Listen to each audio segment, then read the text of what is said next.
যে মনোজিৎ দাশগুপ্ত বা মুনা এই নামটা কি আপনার পরিচিত নাকি? হ্যাঁ, দেখেন এটা কিভাবে এসছে। জন্ম যেহেতু কলকাতায়, আমরা জানি যে ভারতবর্ষ যখন স্বাধীন হলো তখন কিন্তু হিন্দু মুসলিমের যে দূরত্বটা বা বিবাদ, এটা কিন্তু খুব প্রবল ছিল ওই সময়। তো সেখান থেকে কিন্তু দুটো দেশের জন্ম, পাকিস্তান এবং ভারত।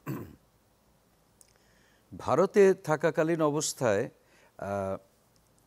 হিন্দু আইডেন্টিটিটা বা সম্পূর্ণভাবে যে একজন ভারতীয় নাগরিক সেটার পরিচিতিটা যেরকম প্রয়োজন ছিল, সেরকম আবার যখন পূর্ব পাকিস্তানে চলে আসলাম তখন আবার একটা মুসলিম আইডেন্টিটিটা একইভাবে দেখা গেল খুব জরুরি, কারণ আমরা স্কুলেই ভর্তি হতে পারছিলাম না।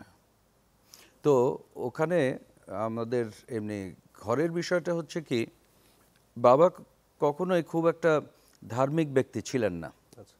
আমি পড়ছিলাম যে খুব প্রগ্রেসিভ ছিলেন, খুব প্রগ্রেসিভ, এবং ধর্ম নিয়ে ওনার মধ্যে কোনো বেশি চিন্তাভাবনা এসব নিয়ে ছিল না। উনি গানের জগতে, মানুষ গান নিয়ে ব্যস্ত ছিলেন। আমরা ছোটকাল থেকে আসলে বড় হয়েছি ইসলাম ধর্মটাকে ঘিরেই, যদি ধর্মের কথাই বলা হয়। মায়ের প্রভাবটা সেখান থেকে এসছে, মানে ওনার প্রভাব থেকে ইসলাম ধর্মের নিয়ে চর্চাটা বাসায় ছিল। তো এ ব্যাপারে আব্বার খুব একটা কোনো মন্তব্য ছিল না, মানে কোনো ওনার কোনো দৃষ্টিভঙ্গি উনি চাপিয়ে দিতে চাননি কখনোই।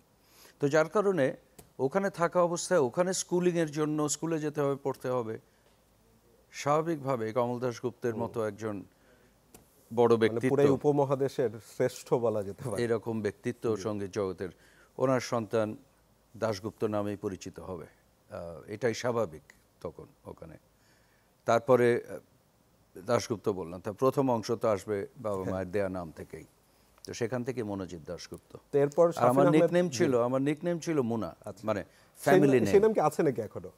ডাকে আপনাকে কিছু কিছু জায়গায় আছে, নিকনেম ছিল মুনা। এটা চলেছে বহু বছর, এবং পরিবারের মধ্যে এখনো কেউ কেউ, বেশিরভাগই আসলে মুনা নামেই ডাকে। আপনাকে কি নামে এবং ডাকলে আপনি অল্প কিছু ফ্রেন্ড